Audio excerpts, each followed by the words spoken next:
everyone. Happy Monday. Really excited to be with you today. I know for some people, Mondays are a mindful Monday. For other people, it's a motivational Monday.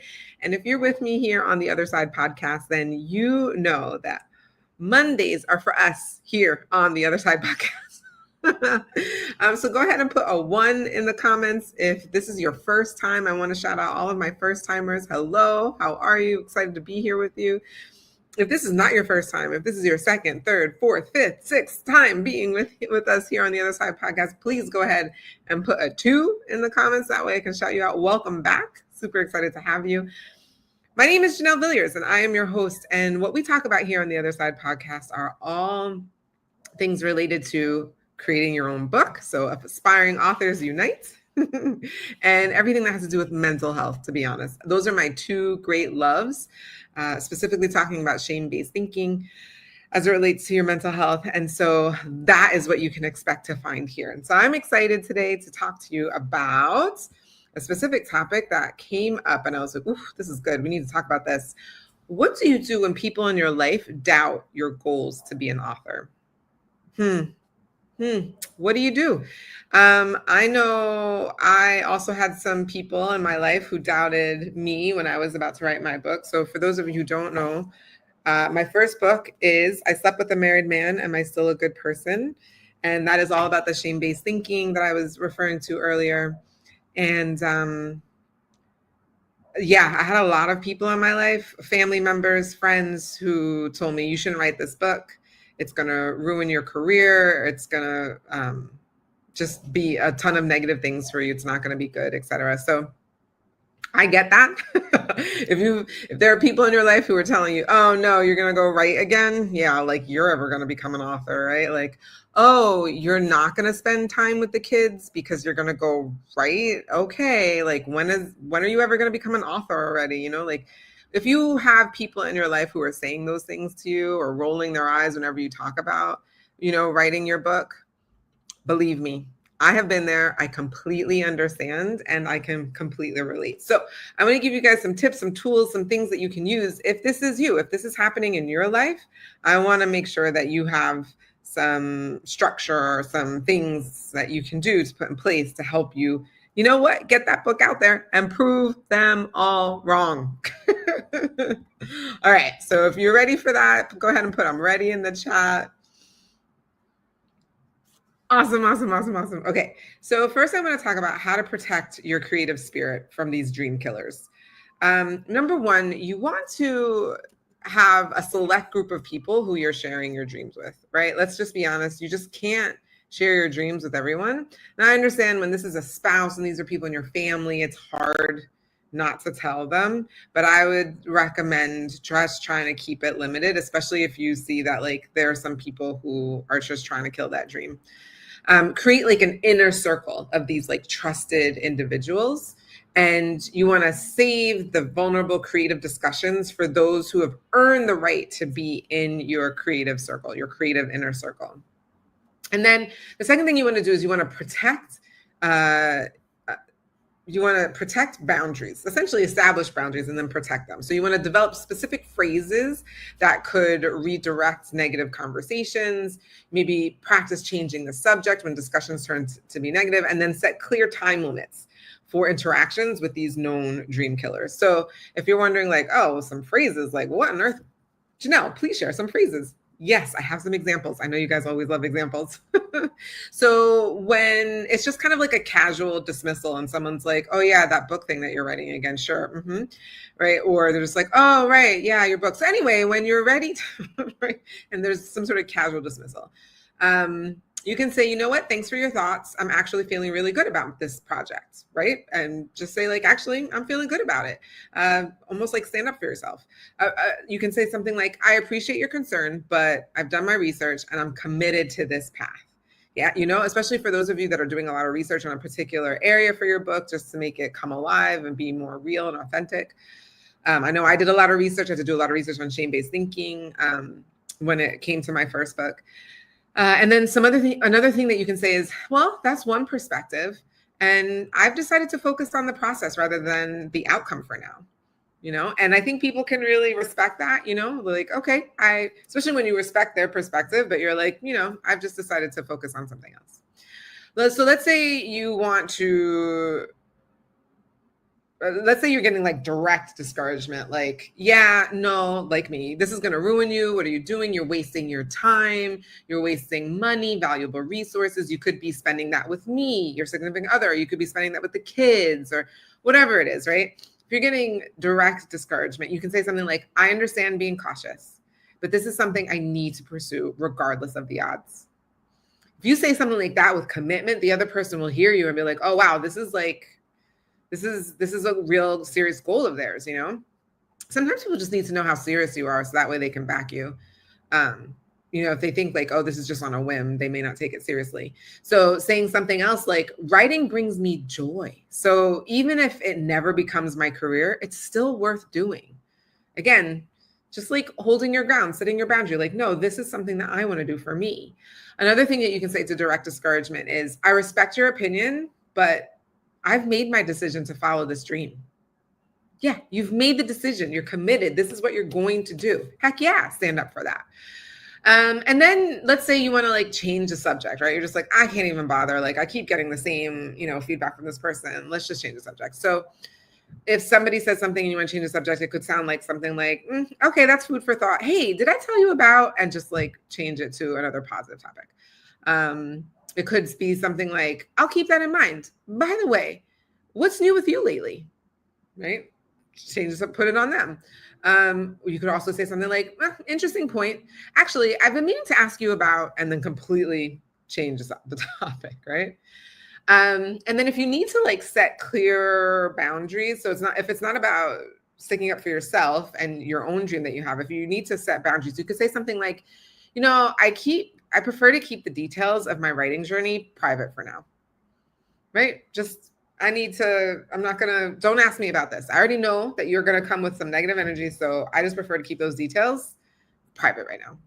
Something else that you could say to set a boundary is, I found that I write better when I don't discuss the process too much. Ooh, right? And now you're like, look, I'm just trying to be the best version of myself, which means I am not going to talk to you. Another one that you could say is, I have a personal rule not to debate my writing goals. It helps me stay focused. Right? So which one of these did you like? Please let me know in the comments which one that you liked. Okay. So let's say you just have someone who's just like persistently negative. You can't get around it. This is someone who's probably really close to you, a parent, a significant other, maybe even your children, right? A best friend, maybe even. If they're just persistently negative, you can just say something like, look, I've noticed our conversations about my writing tend to go negative. And so I'd rather talk about something else. Totally, like, just be honest and to the point. You could also say something like, I value our relationship, but I need support with my writing, not doubt. Right? I value our relationship, but I need support with my writing, not doubt. And if they can't provide you with that, then you're just not going to talk about it anymore with them, right? Another thing that you can say is, let's agree to disagree about my writing potential and find other topics we both enjoy. Right? Let's just agree to disagree. Move on, right? It's just not worth it. Many other things we could be talking about in the world. Lots. Okay. Another thing that you can do when dealing with dream killers is just create a sanctuary.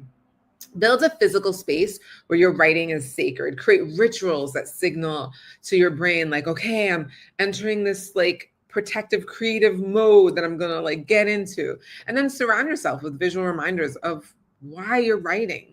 Why are you doing this thing? There's so many authors that I work with that they have a message, they have lessons that they've learned in their life that they really want to share with others. And so just remind yourself of those lessons, those things that you want to impart on other people. That's why you're writing. That's the whole point. Okay.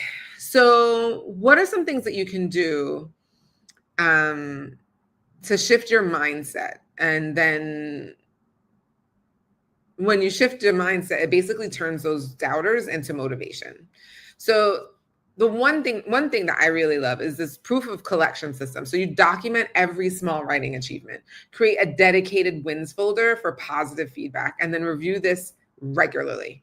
To anytime you have a negative voice, that you can just like go into this like win folder and be like, yep, I got this far. I'm halfway through my book now. I'm 3/4 of my way book. Oh, I just created the intro, or I just figured out this really cool plot twist, right? So these are things that like are wins. These are really cool things that you can put there and just collect evidence of that.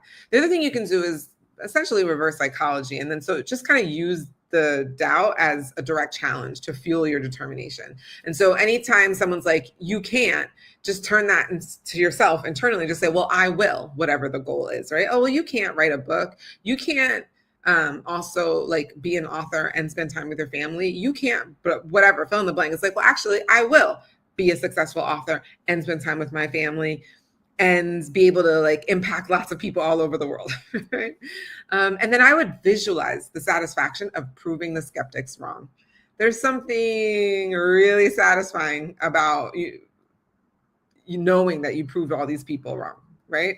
And so just like picture that, what it's going to feel like, picture what it's going to look like. What are you going to be wearing? How are you going to be talking when, you're this successful author that you've always dreamed of, proving them wrong?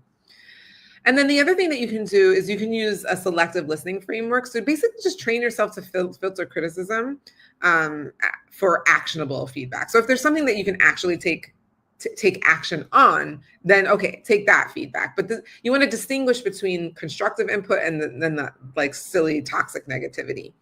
And then you can develop these mental filters that automatically categorize these comments, right? So it's either constructive or it's just toxic negativity, and just put it in one thing and then just move forward on the things that you can actually take action on. So what are some practical strategies to stay committed when no one believes in you? So I want to give you 3 different techniques that you can use. One is the author identity reinforcement technique. So this is really cool. Essentially what you're going to do is just call yourself an author now. It's totally free to do that. Doesn't cost you anything. Just start calling yourself an author now, not after you publish. Say, I am an author now. I am an author. The other thing that you can do is you can join writing communities with like-minded creatives. I'm building communities like that. So obviously stay tuned, stay around the campfire here, but you want to join these communities. You want to be a part of a community that's creating like-minded creatives. And then you want to surround yourself with the language and behavior of writers, right? So how do writers talk? How do they think? What are the actions that they're taking? Are they creating, rituals around writing? Like whatever that is, you want to get yourself in the mindset to do that, and just kind of reinforces your identity as a writer. Okay, the second thing that you want to do is you want to create accountability. So create external commitments that essentially force a writing progress, whether it's alarms or alerts on your phone, like time to write, hey, author, can't wait for your book to be published, etc. Like it's gonna be like, ooh, well, it's not gonna be published unless I write it, so I gotta go do the thing, right? I gotta go write. So just create external commitments that forces you to write. Maybe, when you wake up in the morning, you have like your laptop like right next to you, so that way it like there's no friction, right? Like you go straight from bed to laptop so you can immediately start writing. Just whatever you can do to create something around you that can help you get to that place of writing. The other thing that you can do is you can join groups that are asking for feedback about other people's manuscripts. So these are called beta readers. So you can become a beta reader, or what they call an advanced reader copy reader, an ARC team reader. So these are individuals who get manuscripts of other authors, and then you're asked to give feedback on the material. And this is really great. Usually there's a submission deadline, so you got to read it in a you have to read it in a specific timeline and give your feedback. This is really, really cool, and a great way to create this like feeling of like, oh yeah, I'm an author, look at me, like giving feedback on all these things. And then you want to make public commitments that make backing out super difficult. The easiest way to do that is just set a goal in time, right? Set a time goal and say like, okay, in 3 months, whatever 3 months is, right? So in 90 days, I'm going to be this far in my book, and make public commitments to that, whether it's on social media or whether it's with your friends, your colleagues, your family, loved ones, whoever it is, but you can make the commitment out loud. So these are ways that you can create accountability. It's through these external things that can make that essentially force you to write, joining beta reader groups or ARC team groups, and then making public commitments. And then the third thing that you can do is that you essentially create a success model.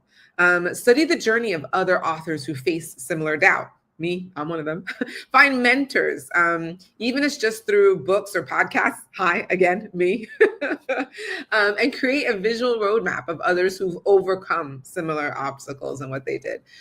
So these are the 3 different action steps. I'm just going to go over them again. So practical strategies to stay committed. Number 1, create the identity or reinforce your identity as an author now, not after you publish, but right now. So you're going to do that by calling yourself an author now, joining writing communities with similar minded creatives, and then surrounding yourself with the language and the behavior of other authors. 2, you're going to create accountability. So create external circumstances or an environment that forces you to write. Join ARC teams or beta reading teams. That way you can look at other manuscripts, start giving feedback, and then make public commitments. So people know that you're very serious about what you're going to do. It's going to keep you accountable. And then the third thing is creating a success model. So, sorry, I don't know if you can hear the alarms, but apparently there's fire somewhere. Okay. So they're super loud. All right. They're going right past me. It's just going to get louder. Okay. So number 3, creating a model for success. So you're going to study the journey of other authors who had similar doubt. You're going to find a mentor, even if it's just through books and podcasts, see what they did, see what their strategy is, and try and follow that. And then you want to create a visual roadmap that others who overcame similar scenarios or circumstances use in order to overcome their obstacles. So I'll just end with this. Hopefully you found this helpful. So please, if you found value in this, put a V in the comments. Let me know that this was valuable for you. If you are out there and you are dealing with doubt, you are dealing with naysayers, there are people around you, people in your family, your significant other, loved ones, other people, just people in your life who you thought had your back. And then it turns out they're like, no, I think this is the wrong move. You're not going to do this. You're not really going to do this. They don't believe you, saying a lot of negative things. I get it. I've been there. I've totally been there. And I have done all, if not most, of the things that I've listed here. Mentorship is huge. Finding an inner circle community that is supportive of you is huge. And so I highly, highly recommend that you do those things, because that's what got me to the finish line. And secondarily, if this is you, one of the things that you can do to get a part of the community is I'm having a 2-day masterclass. It's coming up on Monday and Tuesday, April 14th and 15th. It's called the Write, Publish, Market, and Prosper Masterclass. And for all the other masterclasses that I've done around this topic, we're going to go deeper. Not only we're going to go deeper into some of those things, it's going to feel very workshopy. We're going to actually get some writing done, because now I have the time to be able to do that where I didn't have the time before. It's going to be from 7 to 8:30 p.m. Eastern, both days. And also the second day, I'm really excited because I'm bringing on a book marketing expert, Melissa Diaz, who is the CEO and co-founder of the Perfect Solutions.